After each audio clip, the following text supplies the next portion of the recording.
Report of the city manager, Sure. please. Right. Good evening, everyone. Just a handful of items tonight. A couple of weeks ago, we finished another successful year at Rec Camp. We had almost 700 kids this year, spread across the 3 camps. We are running a series of mini camps throughout the month of August, which will conclude in a couple of weeks.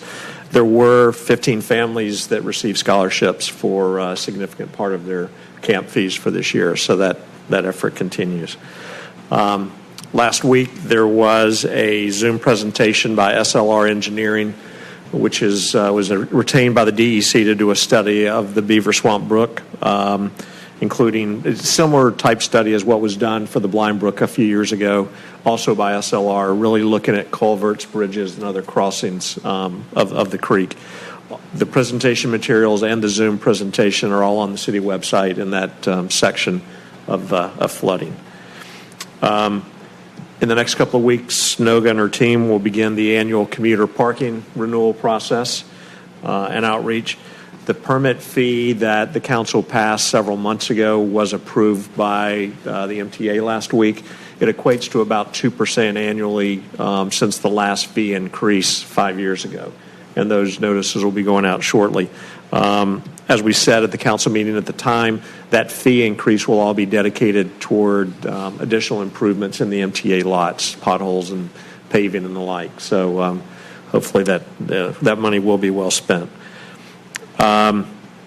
The good news, bad news last week was that Debbie moved west and north and did not affect us. The bad news was that Tuesday night we received almost 2 inches of rain in an hour. So we did have a number of neighborhoods that were flooded, overrun stormwater systems. As we do after every major storm, staff is meeting again to talk about messaging, preparation, and the like. I think there's been a noticeable change in the last couple of years in terms of how we're communicating with residents and preparing, but certainly want to continue to do better with that. As directed by the council a few months ago, we are engaging with the neighbors around Nursery Field in terms of their input on aesthetics and safety and traffic and the like. We did have a certified mailing that went out 2.5 weeks ago.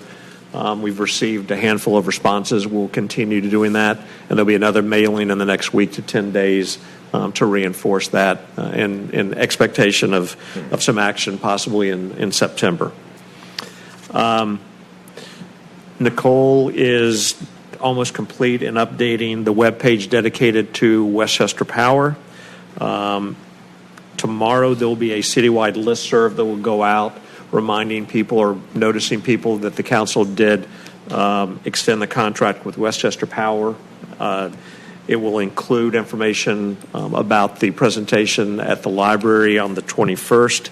And it also will be an ongoing updated webpage and notice with rate comparisons, how to opt out, how to ask questions, and the like. And again, that was all in conjunction with the council's action and request for more information and greater outreach. Greg, on that notice, I did see, I think it was Greenberg's notice, how they do it, and it was filled with spin and politics. And so I hope that ours will be very data-driven and non-political. Yes. Great. Yeah. It's meant to be fact-based and information. So work is moving along quickly with parking lot 1 behind Ruby's. If you haven't been over there, it is completely gone and is being updated or refreshed. It includes bioretention to treat stormwater runoff before it reaches the brook. It'll be a completely redesigned parking lot for anybody for all of us who had to park there over the years. It's been a mess. A sidewalk that will run between Elm and Locust, and just general aesthetic improvements. And we're still on track to have that done right around Labor Day. So that's moving quickly. And then the last thing, thanks to Noga and Joe Fazzino and Eric Kingsbury, we've received some additional insurance settlement money on damage that came from Ida. And when you put that insurance money together with what we got in FEMA reimbursement, the city's received a little over $3 million to date that we've used for everything for the rec tennis court complex, Boat Basin and Golf Club both received significant reimbursement for loss that they had, and then just general city infrastructure. And it was quite an undertaking over the last couple of years. So for Noga and Joe and Eric in particular, thanks to them.